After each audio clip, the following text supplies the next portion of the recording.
जान ले ली। तभी वेडनेसडे को हुडी में एक आदमी दिखाई दिया जो उसे देखकर भाग रहा था। वेडनेसडे ने उसका पीछा किया और उसे मार कर पकड़ लिया। वो आदमी था केल्विन, जो भी डिटेक्टिव था। कहता है कि मरने वाला डिटेक्टिव मेरा दोस्त था और हम दोनों एक केस पर काम कर रहे थे जिसमें हम दोनों आउटकास्ट की मदद करना चाहते थे, यानी ऐसे बच्चे जिनके पास पावर्स थे। इसकी वजह ये थी कि मेरा भी बेटा आउटकास्ट है, जो है टाइलर, जिसके बारे में वेडनेसडे जानती थी, जो इस टाइम जेल में है। वेडनेसडे कहती है टाइलर को उसके बुरे कामों की सजा मिली है। फिर केल्विन ने वेडनेसडे से मदद मांगी कि वो उसके दोस्त की मौत का राज जानने में हेल्प करे, क्योंकि वहाँ कोई बड़ी गड़बड़ चल रही है। वेडनेसडे ने जवाब दिया, अगर आपने अपने बेटे का इतना ध्यान रखा होता तो आज वो जेल में ना होता। वेडनेसडे वहाँ से निकलने वाली थी, तब केल्विन ने कहा कि एक आंख वाले कौवे यानी रेविन से बच के रहना।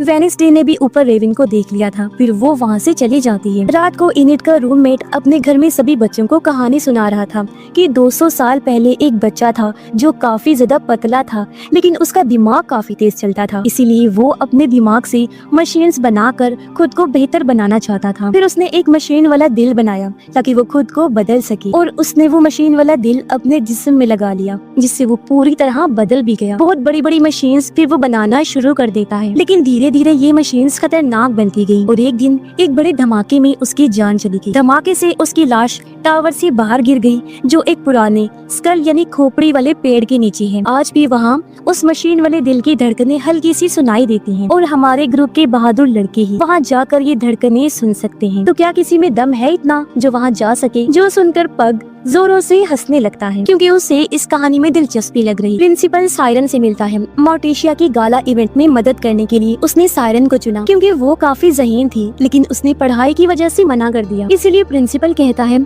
हम लोगों के पास पहले अमीर लड़के की माँ के काफी ज्यादा फंड्स थे, लेकिन अब वो नहीं है, तो फंड्स भी खत्म हो गए हैं। इसलिए हम लोग स्कॉलरशिप वाले बच्चों को निकाल रहे हैं, जिसमें तुम भी शामिल हो। लेकिन अगर तुम अपनी पावर्स को हमारे काम में मदद के लिए यूज करोगी तो मैं तुम्हें यहाँ पर रख लूंगा। तब सायरन समझ गए कि प्रिंसिपल मेरी पावर्स का फायदा उठाना चाहता है। वो परेशान हो गई, क्योंकि उन लोगों का नाम पहले ही बदनाम था कि वो जबरदस्ती अपनी बात मनवा लेते हैं अपनी पावर्स की मदद से। इनिट और थिंग वेडनेसडे की बात कर रही कि मशहूर होने के बाद वो हमें भूल गई है।